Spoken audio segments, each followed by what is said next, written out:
Well, good afternoon. My name is Anthony Brindisi. I am Assemblyman from the 119th Assembly District, representing Utica and Rome and parts of the Mohawk Valley.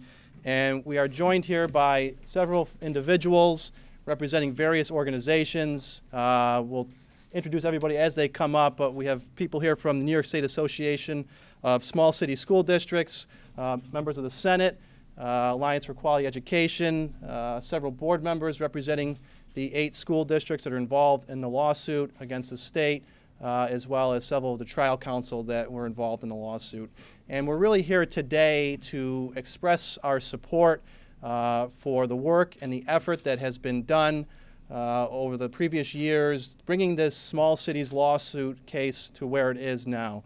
As you know, the case is now in the hands of the court, and we're really here to express our gratitude for the hard work that's been done by the trial counsel that's involved on behalf of those 55,000 students across the state from these 8 small city schools that are fighting for adequate education aid for their districts. The arguments that have been put forth by the state of New York in response to the small cities lawsuit, in my opinion, are in one word, shameful.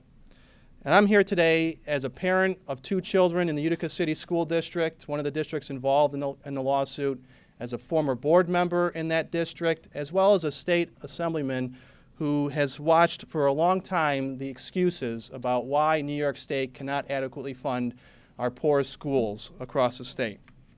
I've witnessed firsthand the impacts that the lack of adequate funding has had on these small city school districts.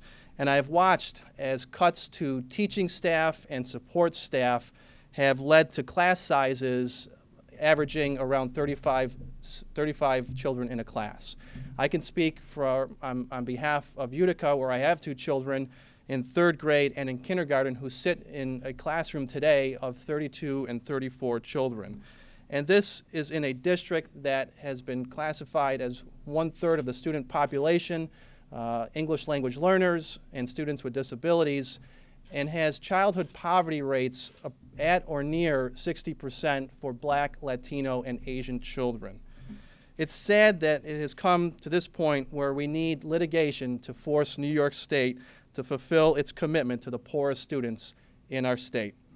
And it's sad the lengths that New York has gone through to deprive the poorest children in our state of a sound basic education. When it comes to adequately funding our schools in this state, especially our high needs, low wealth districts, I think New York has gotten a big fat F. And when it comes to funding our poorest schools across the state, New York is not the progressive leader that it should be. In fact, our policies are hurting minority children across the state. And to say that New York State spends the most on education is a false argument and a distraction from the real problem that we are facing, which is how much we are spending in our poorest schools across the state. Utica, for example, is, by the State Education Department's figures, the 5th poorest school district in the state of New York. Yet there are 200 more districts ahead of Utica that receive more per pupil aid than Utica does. In fact, the wealthiest district in the state of New York actually receives almost as much aid per pupil from the state of New York as Utica, which is the 5th poorest. According to the State Education Department's figures, the 8 districts that are involved in this lawsuit are owed a total of $178 million in foundation aid. GEA does not help these districts. For example, Utica is owed about $18,000 in GEA, but we need to make sure that we're fulfilling our obligation to fund our foundation aid. And that's why I've joined other members of the legislature in calling for an increase of $2.4 billion in school aid increase and $1.4 billion in foundation aid, like the Board of Regents has recommended. We need to step up and do our part to try and fund education in these poor school districts. And I'm proud to be joined by so many colleagues here today who have gathered in this effort. the importance of today's press conference? Well, what we're trying to do today is really show support for those small city school districts that are involved in the lawsuit against the state of New York. Utica is one of them.